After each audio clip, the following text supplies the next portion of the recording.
now comes the fun part. I gotta somehow take that thing out.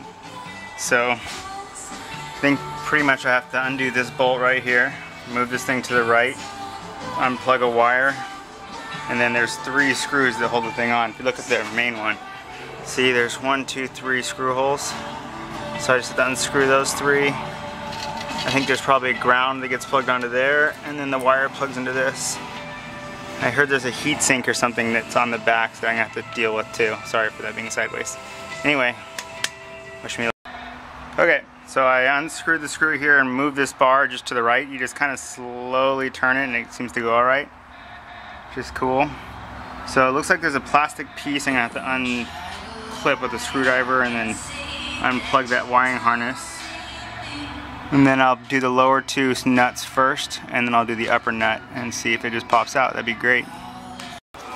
Okay, so this thing is a little bit of a bitch. There's like a heat shield attached down there, covering your access to the wire. What I found is that back right screw doesn't need to be unscrewed to remove this thing, which is thank God, because otherwise it would have been impossible. So I'm gonna try and get this thing out of this little cavity. It just doesn't quite want to fit, but I'll figure it out. I don't want to force it. Anyway, oop, there it goes. So this is the heat shield. Goes on there like so, inside of there. Oh yeah, and make sure to unplug your battery. I forgot to do that, I'm doing that right now. So I have to call it quits for tonight because the alternator, let's see if I can show you without the strap in the way. So the alternator has these screws that hold it on right there. You can kind of see when you zoom in. Shit, it's hard to do multitask. So right there, that piece, I already took the bolt off of it, but what I found out is there's 2 bolts. There's one, I guess, to keep it from coming unscrewed, but there's I think it's like a 10mm, which I have a plenty of deep socket 10mm, but then there's a 14mm after it, which of course I don't have a deep socket one of those, so, and my wife's car's not here, so I can't go get another one. That'll have to wait for tomorrow so I can get a 14mm deep socket wrench, or a socket, and then pull that thing off. I'm still trying to finagle with how to get the wires off of it, but it shouldn't be too bad. Just got to get those 14mm sockets. Okay, so I got a 14mm deep socket, and that fits nicely over, let's see if I can show you. Fits nicely over this bolt back here on the behind the alternator, so you can see right there. Boom. So now I should be able to get this thing off. We'll see. So that was one of the harder things I've had to do. I got the 2 screws out the bottom. They look like this.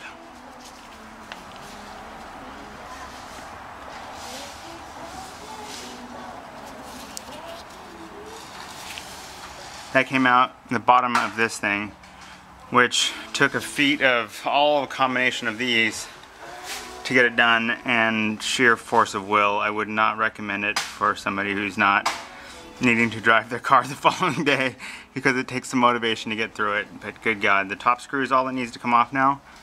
And I got the ground bolt off, you can see it there exposed. I also need to figure out how to get the wiring harness to unplug. I can't quite get it from this angle, so I'm gonna unscrew the top screw and see if I can put it at a little bit of an angle and see how to pop off that wire. But after that, it should be free. Then it's just a matter of putting it all back together again. Okay, after what can only be described as basically sheer force of will, it's free. There's the wire. Just trying to figure out now how to undo that thing, and that's the last thing, and then I gotta kind of fish it out of there, and then somehow balance the other one and put a bolt back in. That'll be interesting. Took act of God. There's the old one. There's the refurbished one. There's the old one.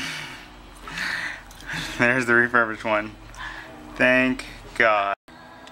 Okay, it's back in. Looks pretty straight.